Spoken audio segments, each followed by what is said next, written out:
ప్రణాళికంగా Congress party ముందుకు పోతుంది. జయరాం గారు ఏం చెప్తారు? అంటే పాదయాత్రలో సమస్య కాబట్టి దాని గురించి మాట్లాడదాము. దీర్ఘకాలిక ముఖ్యమంత్రి గురించి నెక్స్ట్ మాట్లాడతాను. ఇక్కడ పాదయాత్ర బీఆర్ఎస్ అంటే అప్పుడు టీఆర్ఎస్ చేయలేదు కాదు, పాదయాత్ర కాదు, అనేక అంశాల మీద ప్రజలతోని మమేకమై ప్రజలు ఇది కావాలని వంట వార్పు కాంక్ష మొదలుకుంటే ఇది చెయ్యందంటూ లేదు. అవును, వంట వార్పు చేసిండ్రు, రోడ్ల మీదకి వచ్చినాం, మేము తన్నించుకున్నాము, కేసులు పెట్టించుకున్నాము. కాంగ్రెస్ లో తెలియదు కదా, ఎందుకంటే కొట్టింది చీల్చేసాడు కాంగ్రెస్ లో కాబట్టి ఏం చేసినామో కాంగ్రెస్ లో. ఇక రేవంత్ రెడ్డికి అయితే అసలే తెలియదు, మత్తులో ఉంటాడు, హద్దులు లేకుండా మాట్లాడుతుంటాడు. రేవంత్ కి అయితే నా తెలంగాణతో సంబంధం లేదు, నా పోరాటాలతో సంబంధం లేదు. సంబంధం వల్ల ఉన్నదాల చంద్రబాబు నాయుడుతో సంబంధం, ఆ బంధాన్ని కొంచెం బలోపేతం చేసుకుంటున్నాడు. None of my business. So ఇట్లా చేయలేదనేది కదా. టిఆర్ఎస్ అనేక కార్యక్రమాల ప్రతిఫలము ప్రజల కొట్లాటనే ఈరోజు తెలంగాణ అవతరించడము, తెలంగాణ ప్రజలు ఈరోజు ఊపిరి పీల్చుకోవటం, అదొకటి. ఇక నెక్స్ట్ జితేందర్ అన్న లాంటి వ్యక్తులు ఈ ఓడు మాట్లాడగలరు. ఎవ్వడు ఇక్కడ శాశ్వతం కాదు, ఎవ్వడు బాబు సొమ్ము ఇక్కడ రాసి లేదు. నేను ముఖ్యమంత్రిని కావచ్చు, మీరు ముఖ్యమంత్రి కావచ్చు, జితేందర్ అన్న కావచ్చు, పావనమ్మ కావచ్చు, సందీప్ కూడా కావచ్చు. ప్రజాస్వామ్యం అంత గొప్పది. అంటే మనం అవ్వము, నేను అవుతున్నాం ఎందుకంటే ఒక సామాన్యుడు కావచ్చు అని చెప్పదలుచుకున్నాను. ఎందుకు అంటే ఇది ప్రజాస్వామ్యం మీద నమ్మకంతో. ఆ ప్రజాస్వామ్యాన్ని కుల్లబొడిచి ఈ రోజు దొంగల్లాగా డేగల్లాగా వచ్చేసి భూములను కొల్లగొట్టేసుకొని ధనాన్ని పక్కన పెట్టేసుకొని ఈ రోజు ఓట్లను కొనుక్కోవాలనేది ఒక స్వార్థ ప్రయోజనాల కోసం జరుగుతున్న ఇష్యూ. కాబట్టి మేము అట్లా కాలేదు. ఇక ప్రజా సమస్యల మీదనే కొట్లాడాలంటే మాకంటే కొట్లాడినోడు ఇంకోరు లేడు. ప్రజా అవసరతల అక్కర్లకు నిజాయితీ అంటే మాకంటే రెండున్నర అంటే కాంగ్రెస్ ప్రభుత్వం 2.5 పాలన తర్వాత కేటీఆర్ పాదయాత్ర ఎంతవరకు సక్సెస్ అవుతుంది అనుకోవాలి? అదే చెప్పాల్సుకున్నాను. ఇక్కడ నీతి నిజాయితీల మీద ఎలక్షన్లు జరగటం లేదు, ఒక నిబద్ధత మీద ఎలక్షన్ లేవు, ఓన్లీ డబ్బులతోని మాత్రమే ఎలక్షన్లు ఉన్నాయి.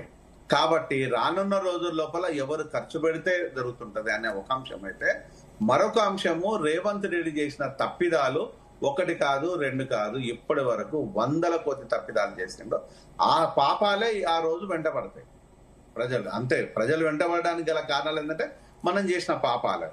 ఈరోజు మీకు నిన్న ఒక అడ్వకేట్ బీఆర్ఎస్ నాయకుడు ఫామ్ హౌస్ కూల్ చేసిండ్రు. I'm very happy with that. ఎందుకంటే 100 ఎకరాలు కొల్లగొట్టిండ్లు అన్నారు. నేను న్యూస్ లో చూసిండే, నాకు పర్సనల్ గా తెలియదు. 100 ఎకరాలు కొల్లగొట్టిండ్లు అన్నారు, దుర్మార్గుడు అన్నాడు, దుష్టుడు అన్నారు, చేసిన అన్నాడు. ఈ రోజు మోసపూరితమైన భూములను లాక్కున్నాడు, ఫామ్ హౌస్ కొల్లగొట్టు బాగుంది. మరి ఈరోజు మీ నాయకుల ఫామ్ హౌస్ల పరిస్థితి మరి అయ్యవడు కూలగొట్టాలి? తిరుపతి రెడ్డి ఇల్లు ఎవడు కూలగొట్టాలి? దానికి సిగ్గుండాలి కదా. మీరు దొంగలను అంటే మా దొంగలు అయితేనేమో మంచోళ్ళు, పక్కోళ్ళని అయితే దొంగలు. మా ప్రజల దృష్టి లోపల అందరూ దొంగలే అనే విషయాన్ని చెప్పదలుచుకున్నాను. అంటే ఈ రోజు మీకు పార్టీలతోని వ్యత్యాసాల దొంగలుంటే ప్రయోజనం లేదు. ఈ రోజు కనుక మీ నాయకుల ఫామ్ హౌస్ ను కూడా కూలగొట్టేసి ప్రజలకు పంపిణీ చేసినట్టు అవుతే, ఎట్లా చేయలేరు. ఎట్లా కనీసం మీరు ప్రజా అవసరాల కోసం అమ్ముకోవడం కోసం అమ్ముకునే కార్యక్రమాల లోపల ప్రజా అవసరాలు ఒకటి చెప్తుంటారు కదా, ఆ క్రమంలో చేసినా కూడా బాగుండేది కనీసం.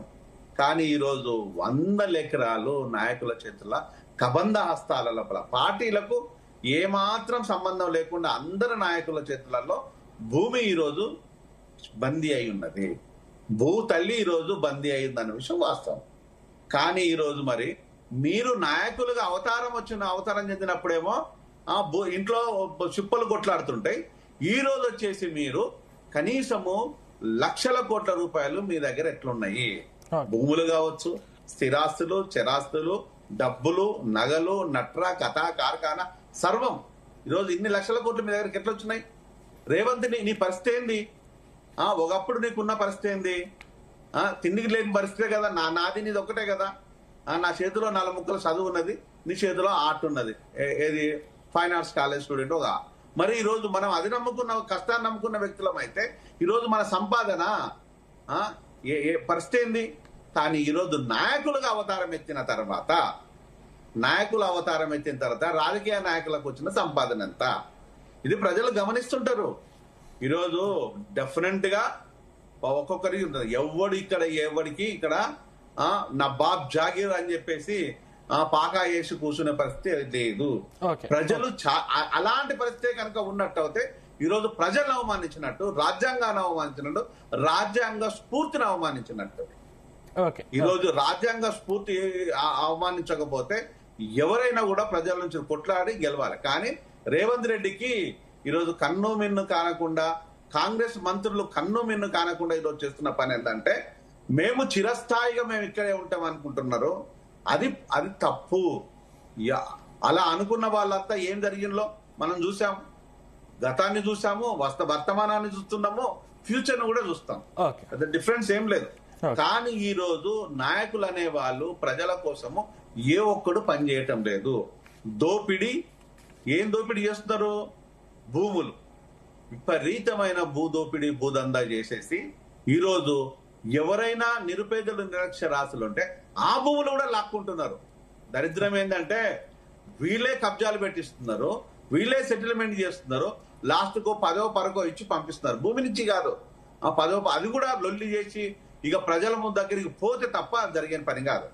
ఇలా కొన్ని వేల ఎకరాలు ఇప్పుడు కబ్జాలకు గురైనాయి. గత ప్రభుత్వంలో గురైంది, ఈ ప్రభుత్వంలో ఉంది.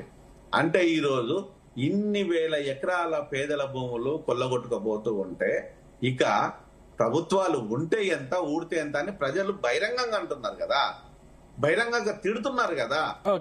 అంటే ఈ రోజు దాన్ని రియలైజ్ కాకుండా మేం మాత్రమే చిరస్థాయిగా ఉంటామంటే అది అహంకారమే తప్పితే ఆలోచన లేని మాటలే తప్ప ఇంకోటి కాదు.